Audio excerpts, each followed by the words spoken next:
Good morning, everybody. This is Stephanie Bowles, and we're going to get things started.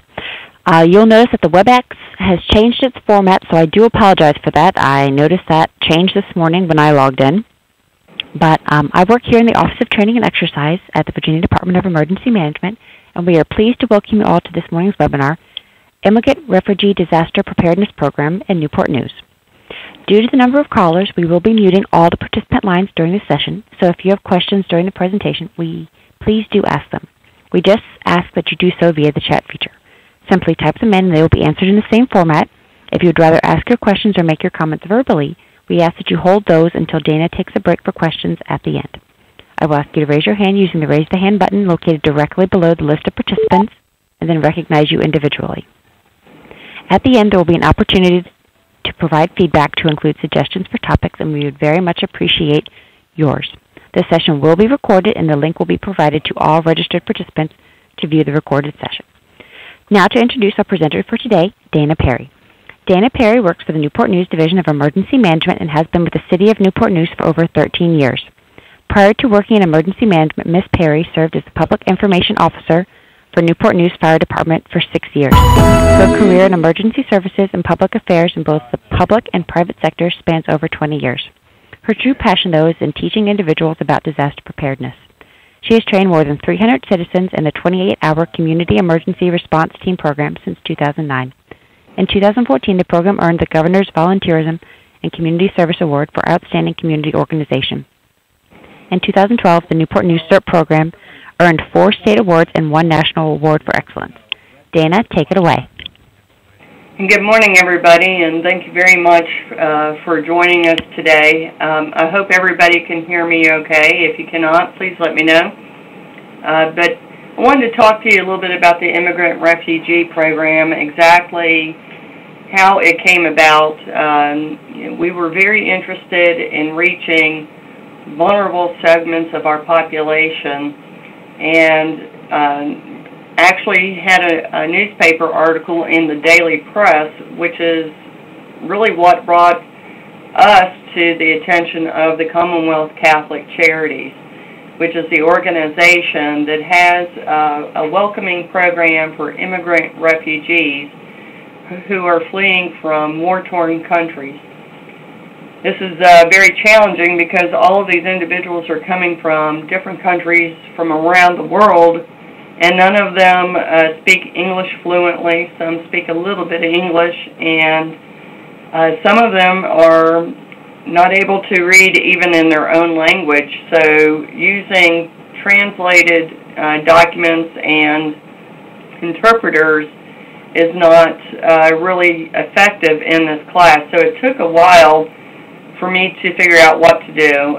When the Commonwealth Catholic Charities contacted me and said, you know, we have a lot of individuals, approximately 300 individuals coming into the Hampton Roads area each year who have no idea of what type of weather that you experience there in Hampton Roads.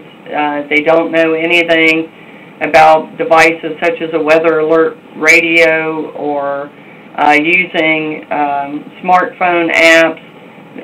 They've never seen a hurricane, a tornado. So they are extremely vulnerable. The very first challenge was figuring out how can we actually fund this program so that we can buy some of the tools that we needed to span the gap, to allow me to point to things and as I'm speaking so that they're learning the English words for what it is they are seeing.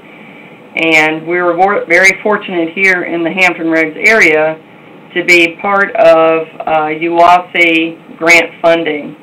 And there actually was a grant in progress in 2011 for citizen preparedness. So I was on this committee to determine how the money would be spent, and I put in a proposal for some of the equipment that you see pictured in front of you now, to be able to purchase that in order to teach immigrant refugees about disaster preparedness, fire safety, and hands-only CPR and first aid.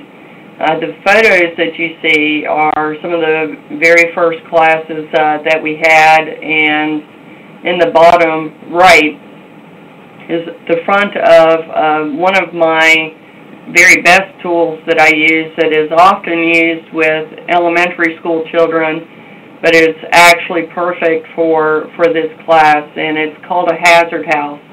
I don't know if you've ever heard of it, but it is manufactured in Canada by Model Tech. Most people are familiar with it when teaching fire safety, but it also has panels that you can order with the kit to also illustrate disaster preparedness points. In this slide, we can see some of the, I'm using a combination of the hazard house, which is in the top center, where I can actually illuminate areas within the house to draw their attention to each individual room, and we point out the hazards or what is not good in each one of the rooms. And it's very nice because it allows me to confirm that they are actually learning, and because they can't really speak to me, but they are able to come up and point to what is dangerous in each one of the rooms as we go through, and I can gauge whether or not learning is occurring. Now, another tool that I use that you see in there is a digital fire extinguisher training kit from Bolex. This is something that I already had through the Community Emergency Response Team training and grants that I utilize to teach that program. So we were able to leverage some of the tools that we already had to strengthen this class even more. And one of the most common questions I get, because I have had folks from all over the United States calling about this program because it's pretty unique. I don't know of any other quite like this in the United States, and they really want to know about what translated materials do I hand out along with this class, and the answer is very little, because we have people there that are illiterate in their own languages a great deal, and then we have so many people from so many different countries, it's hard to find something that is a common denominator in the class. So we really focus on all hands-on and performing demonstrations and then having them to demonstrate it back to us. One of the things that they really enjoy with the fire extinguisher training is with the Bolex digital simulator, we can time how long it takes to actually extinguish the fire. And so we make it a competition, and they absolutely love that. They laugh, they have a great time, and they keep trying to one-up each other. So it's a great way to really break the ice, because one of the challenges we have is when we first meet, you can tell that some of the immigrant refugees have developed a mistrust for those of us in uniform, whether it's fire or police, based on their experiences from their country. So they're a little closed off initially. So we're not only trying to teach them how to be safe, but we're also trying to create relationships so that if they do need help, they won't hesitate to call 911. I think probably the class that they are best at is first aid, which was probably, for me, the most surprising thing is how much better they are at first aid than United States citizens are. I think it's because, third world countries, they aren't close to hospitals in many cases, or they're afraid to call 911 or the ambulance to come to their home because they have this mistrust. So they take care of their own injuries, and so I really have actually learned a lot from them about first aid, more so than me. But one concept that is totally foreign to them is performing hands-only CPR.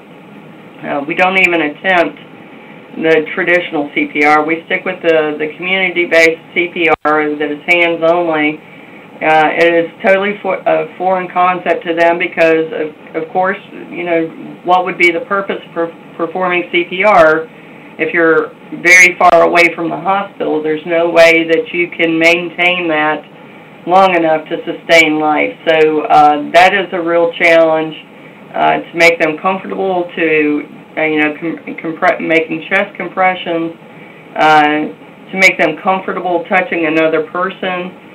One of the things that we have to be observant of is some of their cultural differences, and when they're performing their first aid, demonstrating to me that they know what they're doing. In a lot of cultures, the women will work on the women, and the men on the men, or the husband on the wife, and the wife on the husband. So that's something that you really have to,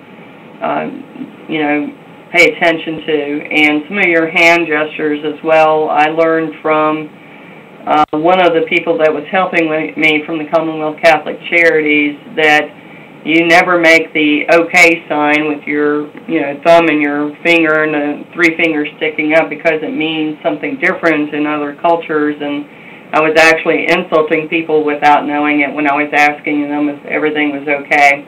So some of these things you can, whoever you're partnering with, whoever some of the interpreters are, can help you with some of those cultural differences as well. All of this equipment you see here is also from the Community Emergency Response Team program. So for many of you who have not started a program, you may actually have a lot of tools already through the fire department and through the CERT program that you can leverage to use for this purpose. And you can see, this is a photograph that I tend to take at the end to really demonstrate just how their attitudes change over time, how relaxed they become. And many of them want to pose for pictures with me that they send on to their family to show, to teach their family about some of the classes they're taking here in the United States when they arrive. And it's so important to get a program like this started, because we know historically that from our ancestors that maybe only a few members of a family come to the United States initially, but eventually they will send for their other family members to come here. So it's a great way to get started to teach them how to be safe, and to also make them comfortable with their local government and local resources, so that they are more resilient and well on their path to self-sufficiency. Here's some of the literature that you can find if you really want to print some literature off. VDEM has some literature that has been translated under the Ready Virginia website, and you just click on other languages and you're able to download that. The Hazard House, again, is made by Model Tech. And if you click on Model Tech, I'm sure Stephanie will send this to you, but if you click on Model Tech, I've put a link in there that will take you directly to their website in case you're not familiar with it. And same way with Bolex. You can just click on that and it'll take you straight to their site so that you can see all the various simulators that they have. Now, they are rather pricey, but I've had them for years. They've been very reliable. I haven't had any equipment failure. And especially with the Bolex, it is a very green. Environmentally, it's nice to teach folks how to use a fire extinguisher in this way. And many of them have never seen a fire extinguisher. They've never seen a smoke detector. So anything that we can put into their hands that they're unfamiliar with and thoroughly teach them how they work, the better, the more effective the education is. The best website that I have found for translated materials is the U.S. Department of Health and Human Services Office of Refugee Resettlement. They have various languages, have it translated into various languages, which is really nice. And in that, it teaches some disaster preparedness. It goes into carbon monoxide poisoning, how to, make a kit, how to develop a plan, and develop a list of emergency contacts.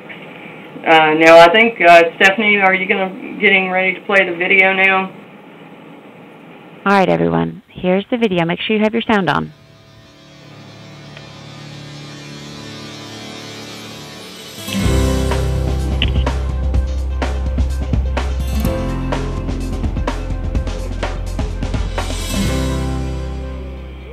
The Newport News Division of Emergency Management and the City of Newport News has a responsibility to ensure our citizens are informed and trained so that we can create a more resilient community. Well, that's very easy to do with the general population. A lot of that we can achieve through your normal resources of social media, television, flyers. But when you start trying to reach a part of your population that does not speak English, it gets a little tricky, and you have to have some unique skills in order to do that. First thing is we had to develop a collaborative partnership with the Commonwealth Catholic Charities.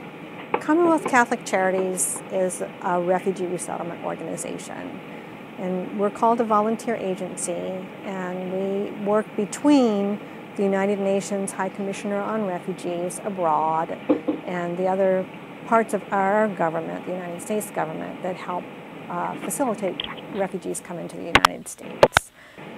There was a gap, and none of these new residents were receiving any type of fire, life safety training or information, and they're very vulnerable. A lot of them come from war-torn countries where they've never seen a tornado.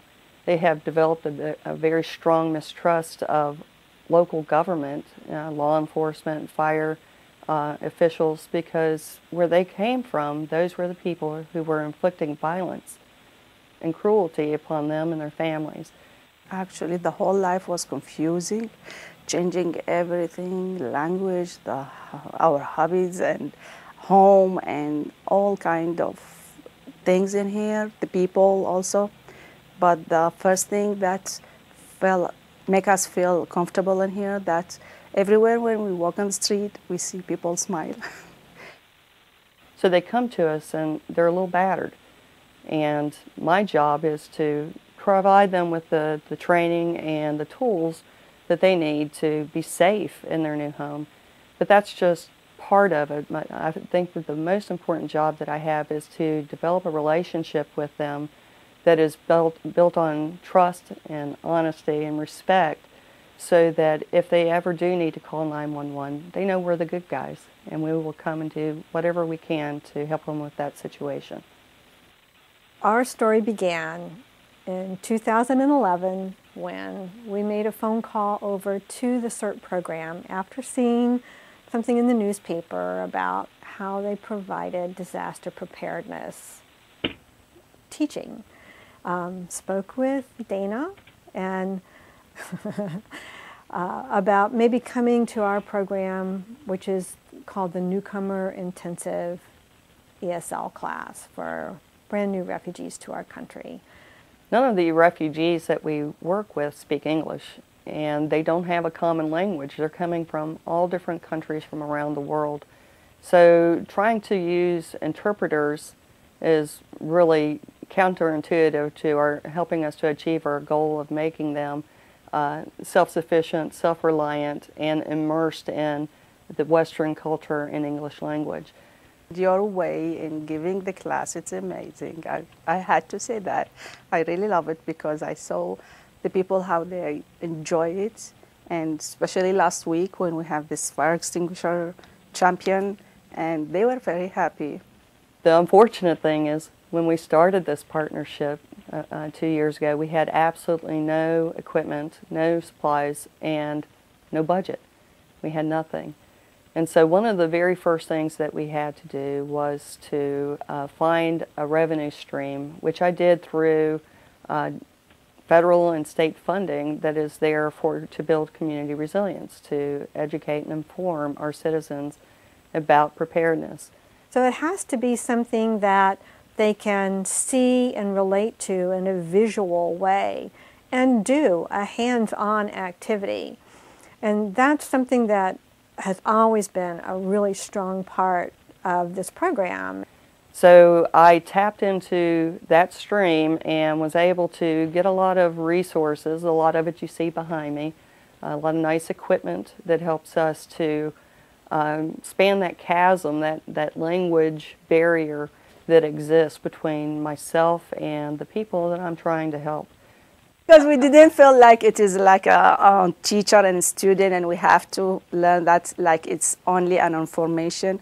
You make us feel like it is our life, and the more we learn, the more we'll feel safe, and it is for our own benefits. That's it, for you, you're doing the job, and it was a great job, and still it is a great job.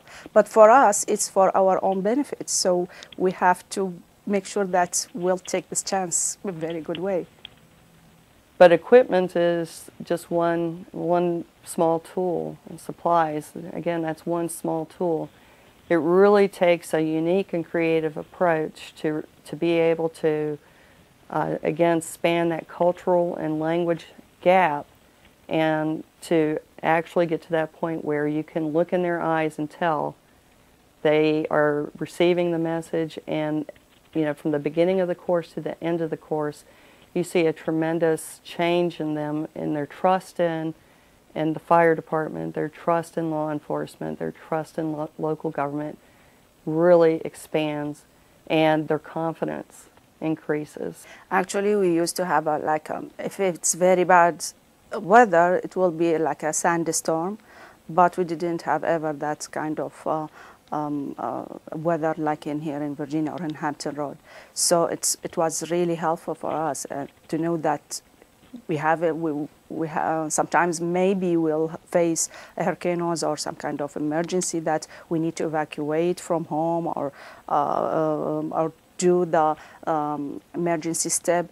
So by that training, we learn how to make a plan for us and how to act, and we train acting like there is a real emergency cases, and practice on a first aid if anything happened to one of the family or the neighbor or anyone else. So actually it helped us so much. And I was there on the training, me and my husband and my daughter actually.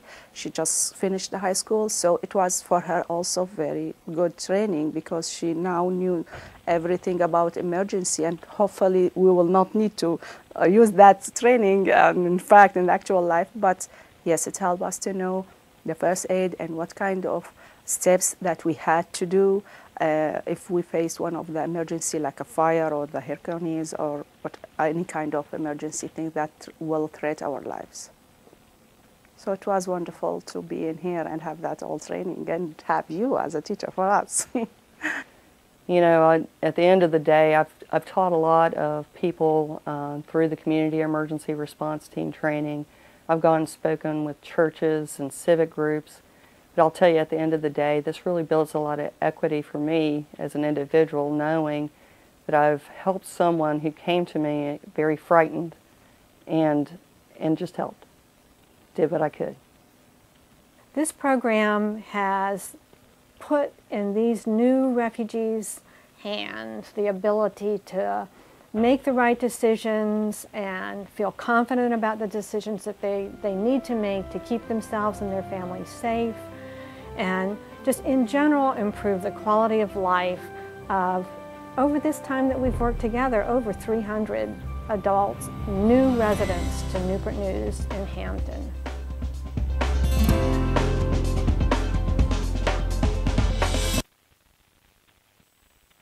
All right, guys. If you have any questions, now is the time that we can do questions. Oh, I see that a couple people couldn't see the video.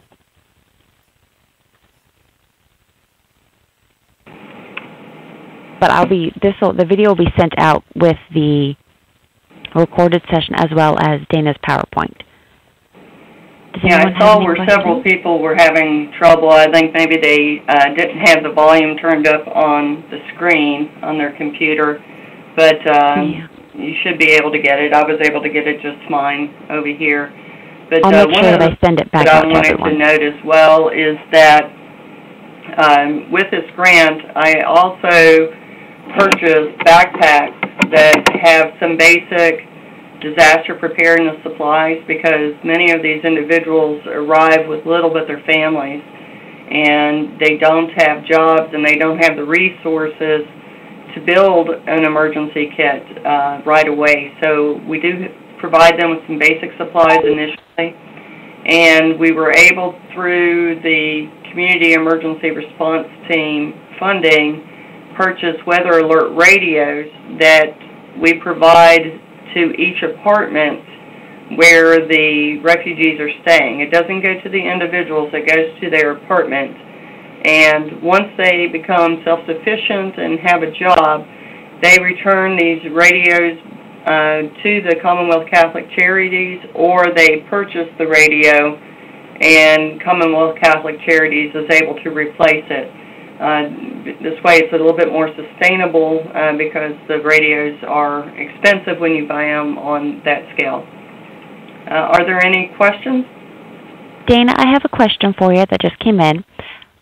Did you customize the hazard house to address the hazards in Newport News, or how did it come? Well, the hazard house, as far as the disaster preparedness panels, pretty much shows hurricanes and tornadoes and flooding and those issues, and it also has flashcards to show other risks, such as an earthquake, what a safe room looks like, where to go in the event of an earthquake, things of this nature. So it pretty much covers a lot of different natural disasters. It has panels that you can order. When you go onto the Model Tech site, you'll be able to see that you can order those panels, whatever panels you want. I chose the disaster preparedness panel, and you can choose urban safety that shows different risks and unsafe things that can occur on urban streets or on country roads, so that you can use it for more than just the immigrant refugee training. And if you are in a rural area, it shows things like safety with tractors and barns and things of this nature. Dana, someone did click on the website and it says that it didn't show the disaster panel, so it's good. They said thank you for telling them that they existed, because apparently the website didn't show them when they first clicked on it. Right, it does, and I was on the phone quite a bit with them to find out everything that they offered, because everything was not on that website. So I actually called them up to ask them all of this, and then they were able to send me a PDF that showed me all the different types of choices that I had, the different combinations, and that's how I placed my order. Are there any other questions out there?